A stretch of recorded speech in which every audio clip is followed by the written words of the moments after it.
मेरे साथ समाजवादी पार्टी से आनंद भदौरिया हैं, लोकसभा सांसद हैं। आप ये बताइए कि संसद में चुनाव सुधार पर चर्चा हो रही है।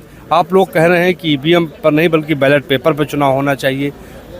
देश को आगे बढ़ना चाहिए या पीछे?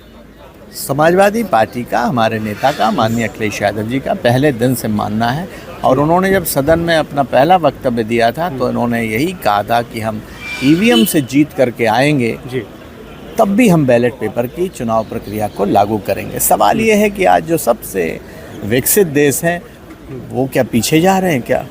उन्होंने ईवीएम हटा करके बैलेट से चुनाव कराने का काम किया। सवाल ये है कि लोकतंत्र में विश्वसनीयता का सवाल है। अगर जनता को भरोसा नहीं है, लोकतंत्र से भरोसा उठेगा, तो इसलिए अगर बैलेट पेपर की मांग जनता कर रही है तो करनी चाहिए। एक और सवाल है, इंडिगो के मद्देनज़र सरकार ने कहा है कि ज़रूरत पड़ी तो हम बर्खास्त कर देंगे सीईओ को। किस तरीके से देखते हैं इसको?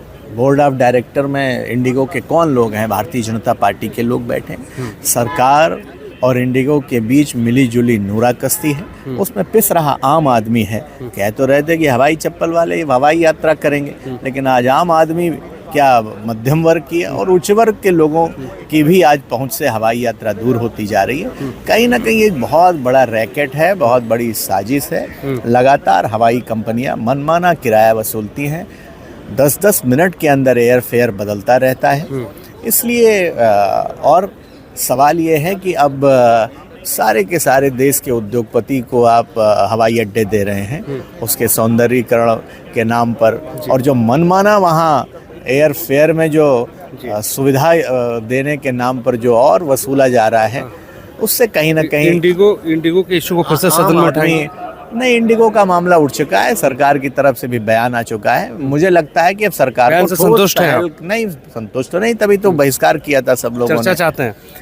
चर्चा तो होनी चाहिए, सिर्फ इंडिगो की नहीं, पूरे एयर फेयर पर, और जो हवाई अड्डे जो उद्योगपतियों को बेचे जा रहे हैं उस पर पूरे पे चर्चा होनी चाहिए। लेकिन अभी और बड़े मुद्दे हैं सदन के अंदर। मुझे लगता है कि चर्चा की मांग पार्टी तय करेगी, इंडिया गठबंधन तय करेगा, और अगर चर्चा कराती है, चर्चा की मांग करती है सरकार, चर्चा कराती है तो अच्छा होगा। एक और महत्वपूर्ण सवाल है, मथुरा के एक संत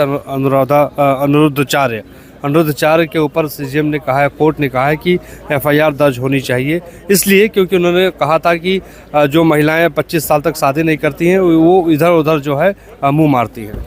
इस देश में इस समय बाबाओं की बाढ़ आ गई है। ऐसे संत महंत लंठ बहुत घूम रहे हैं जिनकी भाषा पे कोई नियंत्रण नहीं है। कहीं ना कहीं ये पता नहीं कहाँ की डिग्री लेकर के आए हैं, कहाँ का सर्टिफिकेट इनको मिला है। जो